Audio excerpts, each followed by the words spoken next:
Good morning to everyone. Hi, I'm Aman Gupta. Today I'm starting your first lecture for class 10th mathematics. The chapter name is real number.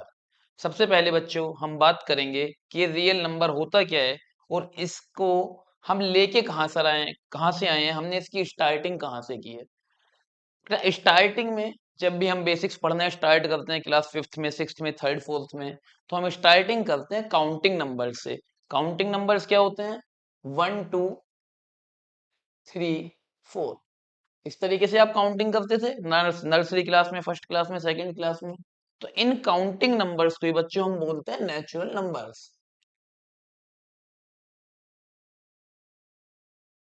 Natural numbers.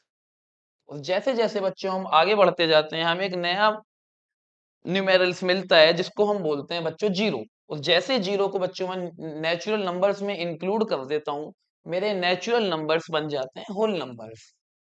तो 0 1 2 3 4, ये जितने भी numbers होते हैं बच्चों, इन्हें हम बोलते हैं होल नंबर्स। तो अगर हम डेफिनेशंस की बात करें, एवरी काउंटिंग नंबर्स, जो भी हमारे पास बच्चों काउंटिंग नंबर्स हैं, इन्हें बोलते हैं हम नेचुरल नंबर्स। और जैसे इन नेचुरल नंबर्स में हम जीरो को इंक्लूड कर देते हैं, तो ये हमारे बन जाते हैं होल नंबर्स।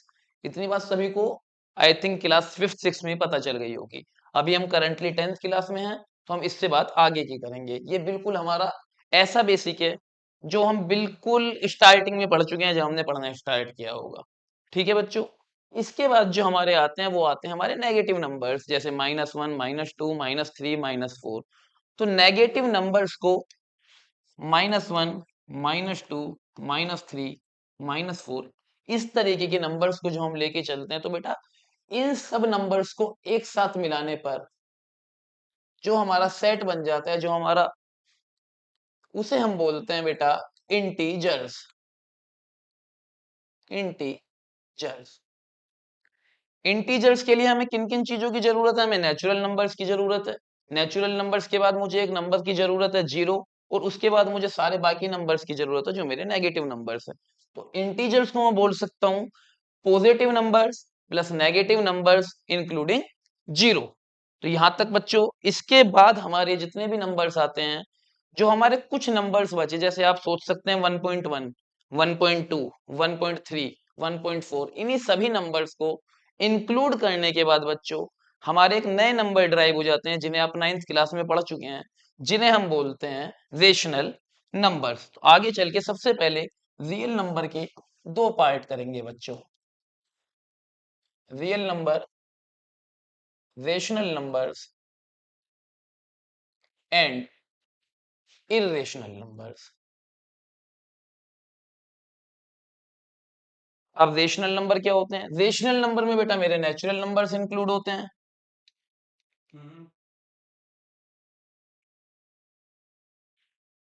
रियल नंबर्स में मेरे नेचुरल नंबर्स इंक्लूड होते हैं। रियल नंबर्स में मेरा जीरो इंक्लूड होता है, और रियल नंबर्स में मेरे नेगेटिव नंबर्स इंक्लूड होते हैं। रेशनल नंबर में बच्चों नेचुरल नंबर इंक्लूड होते हैं, जीरो इंक्लूड होते हैं, और उसके बाद मेरे नेगेटिव नंबर्स इंक्लूड होते हैं। लेकिन इन नंबर्स के अलावा भी थोड़े से नंबर्स होते हैं जो बेटा रेशनल नंबर में इंक्लूड होते हैं। अब वो नंबर्स कौन से होते हैं उनकी बात करते हैं। सबसे पहले 1/2, 3/4, 4/5, -1/3, जितने भी नंबर्स को मैं इस तरीके से फ्रैक्शंस की फॉर्म में लिख सकता हूं, वो सारे नंबर्स मेरे रेशनल नंबर्स होते हैं। जितने भी नंबर्स को मैं इस फ्रैक्शंस की फॉर्म में लिख सकता हूं बेटा, वो सारे नंबर्स रेशनल नंबर होते हैं। अब जरा सोचकर बताएंगे, क्या नेचुरल नंबर लेट से 3, क्या मैं इसे 3 को भी अब इस फ्रैक्शन की फॉर्म में लिख सकता हूं? तो 3 को बच्चों में लिख सकता हूं 3/1। तो क्या मैं बोल सकता हूँ कि मेरा ये 3 भी रेशनल नंबर है, क्योंकि मैंने इसे 3/1 की फॉर्म में लिख दिया है? तो बिल्कुल है बच्चों। इसी तरीके से कोई भी नेचुरल नंबर को मैं एक फ्रैक्शन की फॉर्म में लिख सकता हूँ। तो अब जब इतनी बात कर लेते हैं, तो इसकी डेफिनेशन की भी बात होगी। अब बात यह है कि रेशनल नंबर की डेफिनेशन कैसे बनाएं। तो रेशनल नंबर की जो डेफिनेशन बनाते हैं बेटा, उसके लिए हम क्या करेंगे,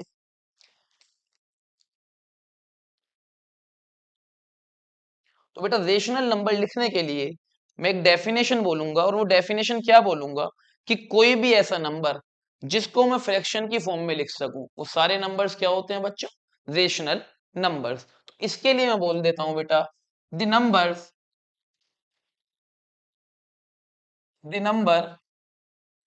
which can be written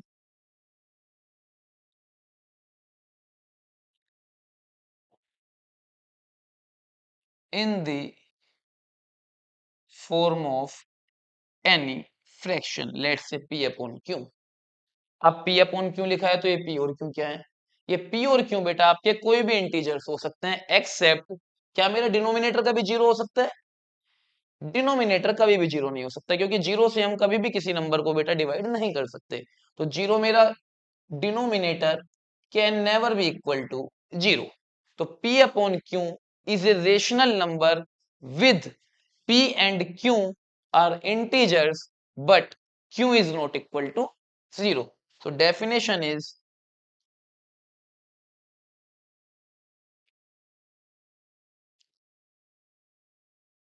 your definition is number in the form of p upon q where p and q are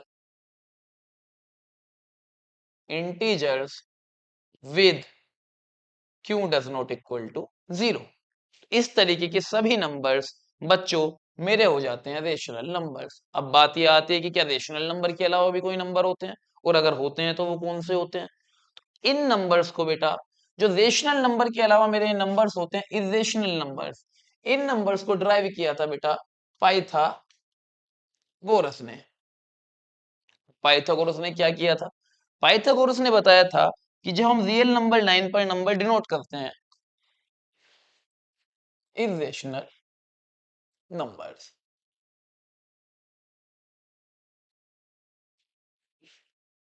इससे पहले एक बात रेशनल नंबर की और कर लेते हैं,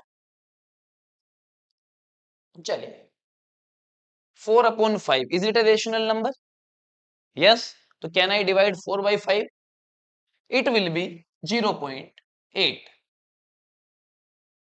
Similarly, look at 10/3. Is 10/3 is a rational number? Yes. So divide 10 by 3. It will be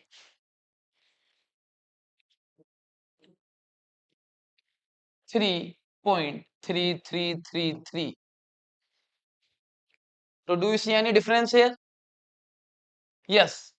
0.8 4/5 is exactly 4 is exactly divisible by 5 and it is 0.8। तो क्या बच्चों मैं ऐसे बोल सकता हूं कि ये पॉइंट के बाद जो मेरे डेसिमल्स के नंबर हैं, ये एक डिजिट लिखने के बाद ही, एग्जैक्ट 8 लिखने के बाद ही मैंने लिखना बंद कर दिया, या मेरे नंबर्स टर्मिनेट हो गए, या मैंने 8 के बाद कोई भी डिजिट लिखने की मुझे जरूरत नहीं है।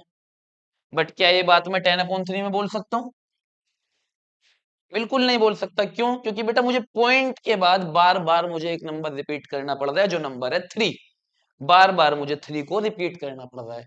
तो रेशनल नंबर दो तरीके के नंबर होते हैं। पहले जो नंबर मेरे टर्मिनेट हो जाते हैं, मतलब एक या दो आफ्टर डेसिमल, 1 2 3 4 डिजिट लिखने के बाद मेरा नंबर टर्मिनेट हो जाता है। और दूसरे इस तरीके के नंबर्स होते हैं जिनमें मैं पॉइंट के बाद नंबर्स लिखता जाता हूं लेकिन वो कभी भी खत्म नहीं होते, बट उनमें एक स्पेशल पैटर्न होता है कि वो नंबर्स रिपीट होते रहते हैं। नंबर्स रिपीट होते रहते हैं। 3.3333 भी हो सकता है, 3.141414 भी रिपीट हो सकता है। इस तरीके से नंबर्स रिपीट होते जाते हैं। तो रेशनल नंबर को हम कैटेगरी वाइज दो तरीके के नंबर्स में डिवाइड करते हैं। पहला, जिनको बोलते हैं टर्मिनेटिंग नंबर, और दूसरा जिन्हें बोलते हैं नॉन टर्मिनेटिंग नंबर, जैसा मेरा नंबर है 10/3। Non terminating numbers. अब जब सारे नंबर इसमें आ गए तो बचा क्या भाई, टर्मिनेटिंग भी आ गए और नॉन टर्मिनेटिंग नंबर्स भी आ गए। लेकिन क्या आपने नॉन टर्मिनेटिंग में कोई पैटर्न देखा? नॉन टर्मिनेटिंग में हमने एक पैटर्न देखा था कि नंबर रिपीट हो रहे थे। इन नंबर्स को बोलते हैं बेटा नॉन टर्मिनेटिंग, और साथ में एक नाम यूज करते हैं रिपीटिंग। दूसरा नाम यूज करते हैं रिकरिंग। तो हमारे जो नंबर होते हैं बेटा, या तो इन्हें बोला जाता है नॉन टर्मिनेटिंग रिपीटिंग, या इन्हें बोला जाता है नॉन टर्मिनेटिंग रिकरिंग। क्या नाम यूज करते हैं? रिकरिंग। इस नाम को बहुत ज्यादा याद रखिएगा। ये तो बात हुई बेटा 9th क्लास के बेसिक्स की। इसके बाद 10th क्लास में आने पर हम जो बेसिकली बात करेंगे वो करेंगे इरेशनल नंबर्स की। हमारे पास ऐसे कुछ नंबर्स होंगे जिन्हें हमें प्रूव करना होगा इरेशनल्स हैं, जिन्हें हमें फुल्ली प्रूफ करके बताना होगा कि किसी भी एक नंबर को हम इरेशनल कैसे प्रूव कर सकते हैं। उसके लिए एक पूरा स्टेप बाय स्टेप का पैटर्न होगा बेटा, उसे आगे चल के बात करेंगे। उससे पहले थोड़ी सी बात करते हैं इरेशनल नंबर होते क्या हैं बेटा। इरेशनल जब जब जब मैंने देखा कि रेशनल नंबर को मैं पी अपॉन क्यू की एक फॉर्म में लिख सकता हूं, जहां पर पी अपॉन क्यू क्या है आपका, पी और क्यू दोनों इंटीजर्स हैं, एंड क्यू एक ऐसा नंबर है जो जीरो के अलावा कोई भी इंटीजर हो सकता है। तो इसी तरीके से जो मेरे इरेशनल नंबर्स होते हैं वो नंबर्स होते हैं बच्चों जिन्हें मैं पी अपॉन क्यू की फॉर्म में नहीं लिख सकता। तो जब किसी नंबर को पी अपॉन क्यू की फॉर्म में नहीं लिख सकता, तो ऐसे नंबर्स को बोला जाता है इरेशनल नंबर्स। इस तरीके के कुछ नंबर्स के मैं आपको एग्जांपल दे देता हूं, लाइक स्क्वायर रूट ऑफ 2 और स्क्वायर रूट ऑफ 3। और थोड़ा सा आगे चलेंगे तो एक नंबर आता है बेटा पाई। ये सभी नंबर्स होते हैं बच्चों इरेशनल नंबर्स। इतनी बात सबको कंफर्म? तो रेशनल नंबर के बारे में हमने बताया बच्चों कि ऐसे नंबर जिन्हें मैं पी अपॉन क्यू की फॉर्म में लिख सकता हूं, और इरेशनल नंबर के बारे में बताया बच्चों ऐसे नंबर जिन्हें मैं पी अपॉन क्यू की फॉर्म में नहीं लिख सकता। तो अब ये दोनों नंबर इंक्लूड होके रेशनल और इरेशनल दोनों को उठाइए, एक बॉक्स में रख दीजिए। इसमें रेशनल रख दीजिए, इसमें इरेशनल रख दीजिए। ये दोनों मिलके क्या बना देते हैं, एक बॉक्स बना देते हैं, जिस बॉक्स में बेटा मेरे सारे रियल नंबर आ गए हैं। अब दुनिया में इनके अलावा कोई भी नंबर नहीं है, कोई भी नंबर ऐसा दुनिया में नहीं है जो इन नंबर्स के अलावा हो आपकी 10th क्लास तक। 11th में आगे चल के बात करेंगे जब भी 11th में आएंगे नेक्स्ट ईयर, लेकिन तब तक के लिए बेटा अभी हम यही मान के चलेंगे कि दुनिया में सिर्फ इतने ही नंबर्स हैं जितने नंबर्स मैंने इस बॉक्स में रखे हुए हैं। उन नंबर्स में रेशनल नंबर्स हैं, उन नंबर्स में इरेशनल नंबर्स हैं। इतनी बात सबको कन्फर्म? चलिए बच्चों आगे चलते हैं। तो इसके बाद बेटा दो वर्ड और हैं जो वर्ड आई थिंक आप पढ़ चुके होंगे 6th 7th क्लास में। पहला है बेटा प्राइम नंबर्स, और दूसरा है कंपोजिट नंबर्स। अभी प्राइम नंबर्स और कंपोजिट नंबर्स क्या होते हैं बेटा? ये होते तो नेचुरल नंबर्स ही हैं। नेचुरल नंबर के ही मैंने दो कैटेगरी डिवाइड की हुई हैं, जिनमें से कुछ नंबर्स प्राइम नंबर्स हैं और कुछ नंबर्स कंपोजिट नंबर है। ये एक मार्क्स में बेटा बहुत ज्यादा एमसीक्यू आता है कि कौन सा नंबर ऐसा होता है जो ना तो प्राइम है और ना ही कंपोजिट है। The number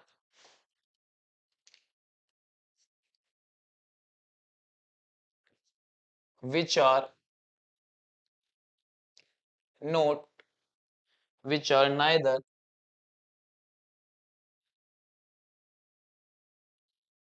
prime nor composite। अब इसके बारे में बाद में बात करेंगे, पहले हम बात करते हैं कि प्राइम नंबर्स होते क्या हैं और कंपोजिट नंबर्स होते क्या हैं। तो सबसे पहले बेटा प्राइम नंबर की बात करते हैं। चलिए उसके लिए एक एग्जांपल लिखते हैं 5, और 5 के फैक्टर करने की कोशिश करते हैं।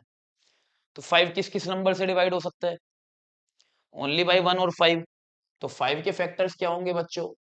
1 into 5। Similarly can we take 2? Factors of 2 is 1 multiply by 2। Can I take 10? Factors of 10 is 2 multiply by 5. Similarly, can I take 12? Factors of 12 is 2 multiply 2 multiply 3. Can I say take 3? Factors of 3 is 1 into 3. So can you see a pattern here? आपने देखा होगा बच्चों, जिस भी number का मैं factor कर रहा हूं इस साइड में, उन सभी में उन सब का एक फैक्टर तो 1 आ रहा है और एक फैक्टर वो नंबर खुद आ रहा है बेटा।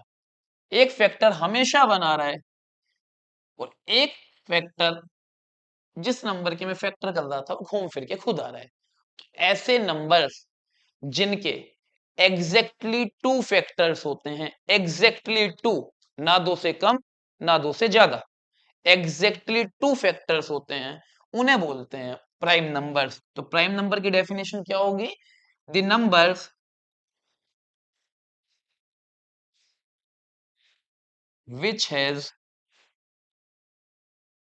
exactly two factors। ऐसे नंबर जिनके एग्जैक्टली टू फैक्टर्स होते हैं उन्हें बोलते हैं प्राइम नंबर्स। सोच के बताएं, क्या वन प्राइम होगा? वन के फैक्टर करें, 1 × 1 × 1 × 1 करते जाए, कभी खत्म नहीं होगा। तो क्या मैं बोल सकता हूं कि वन के एग्जैक्टली टू फैक्टर्स हैं? कभी नहीं बोल सकता। तो क्या वन प्राइम होगा? ये बिल्कुल नहीं होगा जब नहीं बोल सकते तो। इससे आगे चल के बात करते हैं हम कंपोजिट नंबर की। उससे पहले एक छोटा सा एमसीक्यू जो 2-3 बार आया हुआ है बच्चों, कि सबसे छोटा प्राइम नंबर कौन सा होता है? अब बताएंगे सबसे छोटा प्राइम नंबर कौन सा होता है सोचकर।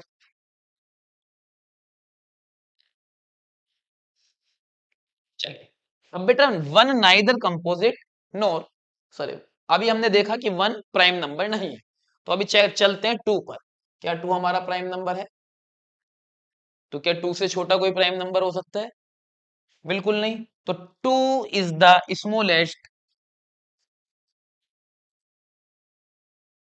Smallest prime number. एक एमसीक्यू तो आपका बेटा ये रेडी हो गया। अब इसके बाद आपसे पूछा जा सकता है सबसे छोटा इवन प्राइम नंबर कौन सा है? सोच के बताएं। टू सबसे छोटा प्राइम नंबर है, क्या ये इवन है? बिल्कुल है जी। तो टू सबसे छोटा बेटा आपका इवन प्राइम नंबर भी है, इवन प्राइम नंबर। अब इससे आगे चल के बात करते हैं कि ओड प्राइम भी होगा बेटा जब इवन होगा कोई ना कोई। तो क्या टू ओड है? ये बिल्कुल नहीं है। तो टू से आगे चलते हैं, क्या थ्री प्राइम है? बिल्कुल, अभी हमने देखा थ्री भी प्राइम है, थ्री के भी फैक्टर 1 × 3 होते हैं। तो three is called the smallest odd prime number. Three क्या बोला जाता है बच्चों? Three is smallest odd prime number. So 2 is smallest prime number and also smallest even number, and 3 is smallest odd prime number। इसके बाद बच्चों हम आगे बात करते हैं कि कंपोजिट नंबर्स क्या होते हैं। बात करेंगे बच्चों कंपोजिट नंबर्स की। तो अभी बहुत सारे प्राइम के एग्जांपल लिए। अभी टू चेक किया हमने प्राइम होता है, थ्री चेक किया हमने प्राइम होता है, तो फोर को चेक करते हैं बेटा। अब जब हम फोर को चेक करेंगे तो फोर के फैक्टर करें, 2 × 2। तो चेक करके बताएं, क्या फोर के एग्जैक्टली टू फैक्टर्स हैं? बिल्कुल है। लेकिन थोड़ी सी कहानी में ट्विस्ट आ गया, दोनों फैक्टर सेम है। और अभी बताया था कि एक फैक्टर 1 होना चाहिए और एक फैक्टर वो खुद होना चाहिए। क्या मैं टू के फोर के ऐसे फैक्टर भी कर सकता हूँ? कर तो सकता हूँ, लेकिन उसके अलावा मुझे ये फैक्टर भी मिल गया फोर का, तो फिर से गड़बड़ हो गई। तो क्या फोर प्राइम हुआ? जी बिल्कुल नहीं हुआ। क्यों नहीं हुआ? क्योंकि फोर के बेटा मुझे दो फैक्टर मिल गए, एक 1 × 4 एंड एक 2 × 2। तो that's why four is not composite number. इतनी बात सबको समझ आ गई? अभी चेक किया था थोड़ी देर पहले, 5 आई कैन राइट ओनली 1 × 5। तो फाइव भी कंपोजिट नहीं हो सकता क्योंकि 5 मेरा प्राइम था। कम टू द 6, 6 के फैक्टर करें बच्चों, एक फैक्टर तो हो सकता है 1 × 6। क्या और भी कोई हो सकता है? ये बिल्कुल हो सकता है। मैं 2 की मल्टीप्लाई 3 में भी करा सकता हूँ। तो बिल्कुल चेक करें। तो क्या ये बेटा प्राइम हुआ? ये भी प्राइम नहीं होने का, कि इसके भी मुझे एक से ज्यादा फैक्टर्स मिल गए। ठीक, इस तरीके से मैं कंपोजिट के लिए बोल सकता हूं कि ऐसे नंबर्स जिनके एक जिनके प्राइम फैक्टराइजेशन, जिनके फैक्टर मैं एक से ज्यादा कर सकूं, उन्हें बोलते हैं बेटा कंपोजिट नंबर। कंपोजिट और प्राइम आपको दोनों समझ आए, प्राइम एंड कंपोजिट। तो बेटा जब प्राइम किया, नंबर्स आए 2, 3, 5, और जब कंपोजिट किया तो नंबर आए 4, 6, 8। अब बात आती है वन की, तो वन का क्या करें? तो वन एक ऐसा नंबर है बच्चों जो ना तो कंपोजिट है और ना ही प्राइम है। उसके लिए भी प्रीवियस पेज पे हमने एक एग्जांपल, एक एमसीक्यू लिखा था बच्चों, the number which are neither prime nor composite. तो ऐसा नंबर, ओनली एक नंबर है बेटा one. One is neither composite nor prime. इससे आगे चलते हैं बेटा। अब बात करते हैं थोड़ी सी नेचुरल नंबर्स की। और आपके सिलेबस में पहली आपकी थ्योरम है the fundamental theorem of arithmetic. अब ये होती क्या है बच्चों, इसके बारे में सुनेंगे। यहाँ से आपका चैप्टर स्टार्ट होता है। अभी तक जो पढ़ा था वो सब बेसिक था, 8th 9th में आप सब पढ़ चुके होंगे। तो यहाँ से the fundamental theorem of arithmetic से हमारा ये बेसिक्स स्टार्ट होते हैं बच्चों।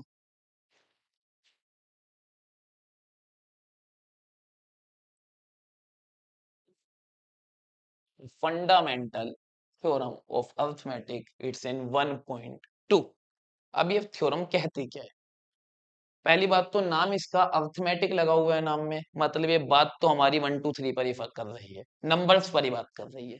अब ये कहती क्या है? ये थ्योरम कहती है बच्चों कि कोई भी नंबर, आपने वर्ड पढ़ा होगा 9th क्लास में, प्राइम फैक्टराइजेशन, मतलब मैं किसी भी नंबर के फैक्टर तो कर सकता हूँ। 6 इक्वल टू 2 इंटू 3, या 10 इक्वल टू 2 इंटू 5, या 12 इक्वल टू 2 इंटू 2 इंटू 5।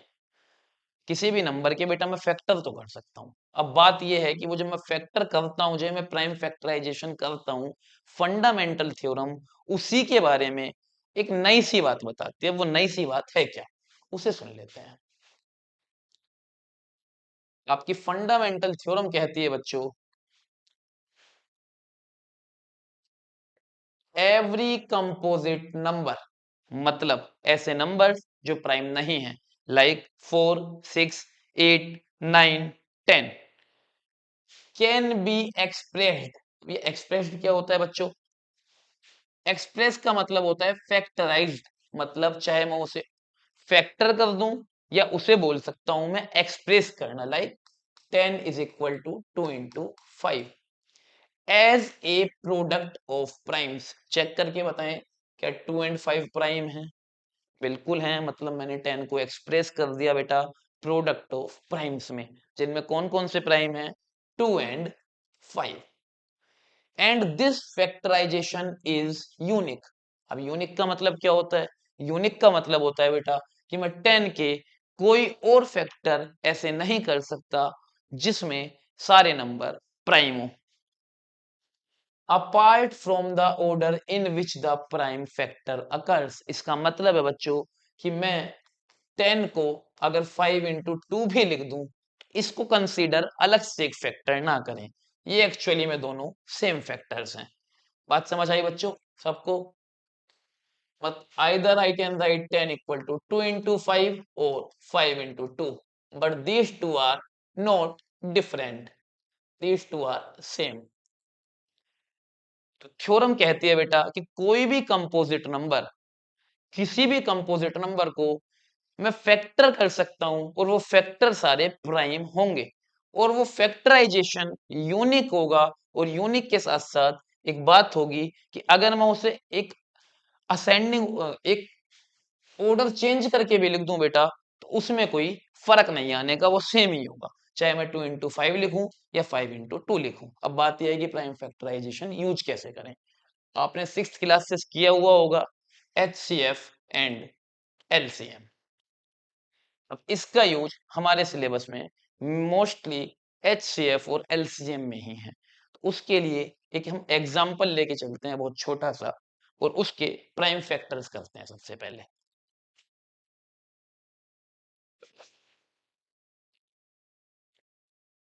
कोई एक नंबर ले लेते हैं 15, लेट्स से फैक्टर ऑफ 152। तो कैसे स्टार्ट करते हैं बच्चों?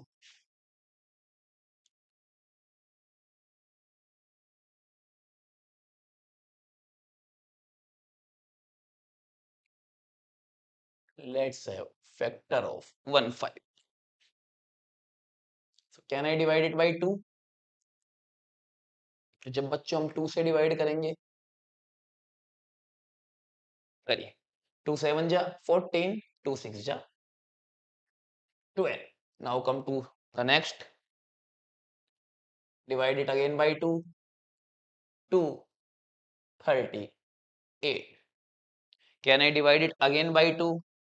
बिल्कुल कर सकते हैं सर। 2 19। अब इतना तो समझ आ गया, क्या मैं 19 को फिर से डिवाइड कर सकता हूँ? ये बिल्कुल कर सकते हैं। 19 1 जा 19। अब ये देखने में एक पेड़ सा बन गया। अब ये पेड़ बन गया तो इसमें 2 क्या है, 76 क्या है, 2 क्या है, 38 क्या है। तो बेटा ये जो नंबर्स लिखे हुए हैं, these numbers are called prime factor of 1 5 and 2। These numbers are called prime factors of 152। करते तो आप इसे बेटा 6th क्लास से आ रहे हैं, लेकिन ये टेबल, ये पेड़ सा नया दिख गया, तो आप कैसे करते हुए आ रहे हैं इसे? आप अब तक इसे करते थे 152 divide by 2, and this will be 76। Again divide by 2, this will be 38। Again divide by 2, this will be 19। Again we can only divide by 19, it will be 1। So can I write 152 is equal to 2 into 3 times 2 multiply by 19। अब ये सब बच्चे check करेंगे क्या ये numbers सारे prime हैं या नहीं है। अब बच्चों 2 तो प्राइम है, 19 को चेक कर लेते हैं कि 19 अब तक हमने किया नहीं, तो 19 के फैक्टर करें। क्या मैं 19 के फैक्टर कर सकता हूँ 1 इंटू 19 के अलावा?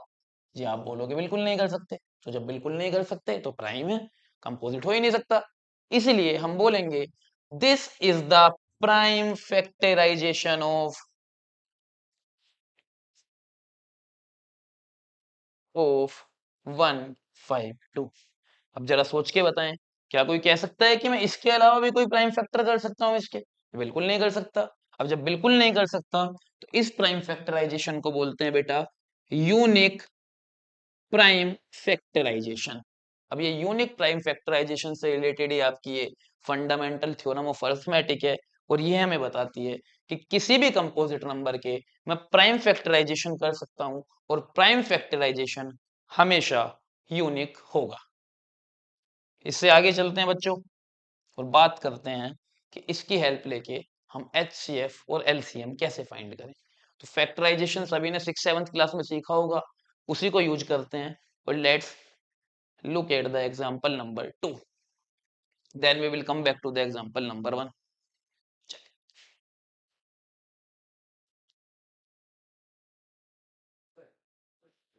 The question is find the LCM and HCF of 6 and 20 by the prime factorization method।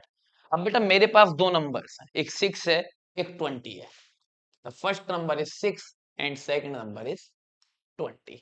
हमें बेटा फाइंड करना है HCF एंड LCM। तो HCF के लिए एंड LCM के लिए सबसे पहले हम इन नंबर्स का बेटा प्राइम फैक्टराइजेशन करेंगे। तो प्राइम फैक्टराइजेशन 6 का करते हैं बच्चों।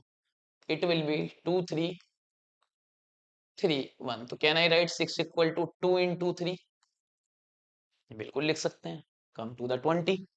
अब 20 के फैक्टर्स करेंगे, 2 10 2 5 5 1। तो can I write 20 as 2 into 2 into 5? और can I write it 2 to the power 2 into 5 to the power 1? And I can write it 2 की पावर 1 इंटू 3 की पावर 1। अब ये जो पावर्स लगी हुई हैं, इन पावर्स का ही सारा खेल है एचसीएफ और एलसीएम निकालने के लिए। तो अब देखेंगे कि एचसीएफ कैसे निकालें और एलसीएम कैसे निकालें।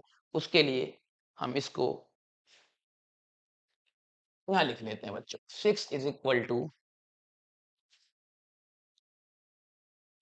2 की पावर 1 इंटू 3 की power 1। Similarly 20 is equal to 2 की पावर 2 इंटू 5 की पावर 1। और सबसे पहले बात करते हैं हम एचसीएफ की। अब एचसीएफ किस किस नंबर का निकाल रहे हैं, उसको स्मॉल ब्रैकेट में बेटा लिख देते हैं 6, 20। अब ये कैसे निकलेगा इसकी बात करते हैं। तो सबसे पहले हम दोनों के प्राइम फैक्टर देखते हैं और दोनों के प्राइम फैक्टर्स में देखते हैं कि कौन कौन से नंबर प्राइम फैक्टराइजेशन में आ रहे हैं बेटा। यहाँ चेक करें तो सबको दिखेगा कि 2 आ रहा है, यहाँ चेक करें सबको दिखेगा 3 आ रहा है, सिमिलरली यहाँ चेक करें सबको दिखेगा 5 आ रहा है।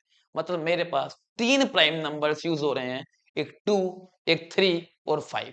तो आपको कुछ नहीं करना है, आपको देखना है सबसे पहले 2 कितनी जगह यूज हो रहा है। भाई 2 यहाँ पर भी यूज हो रहा है, 2 यहाँ पर भी यूज हो रहा है। तो जहां पर 2 की पावर कम है उसे ले लीजिए। 2 की पावर 6 में, तो 6 में 2 की पावर 1 है एंड 20 में 2 की पावर 2 है, तो आप 2 की पावर 1 ले लीजिए। ठीक, उसके बाद 3 पर आ जाइए। 3 की पावर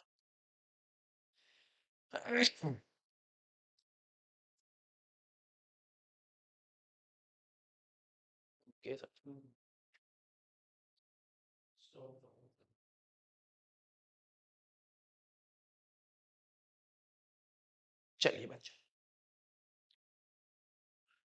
बच्चों 2 की पावर 1 सबको समझ आ गया। अब बात करते हैं 3 की पावर की। अब आपको देखने में तो लग रहा होगा कि 3 की पावर सबसे कम 1 है, बट नहीं।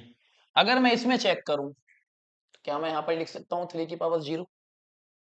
सिमिलरली क्या मैं यहाँ पर लिख सकता हूँ 5 की power 0? So minimum power of 2 is 1, minimum power of 3 is 0 and minimum power of 5 is also 0. तो now multiply. तो मल्टीप्लाई करें, 2 की पावर 1 इज 2, 3 की पावर 0 इज 1, 5 की power 0 is 1. So your HCF is similarly come to the LCM now.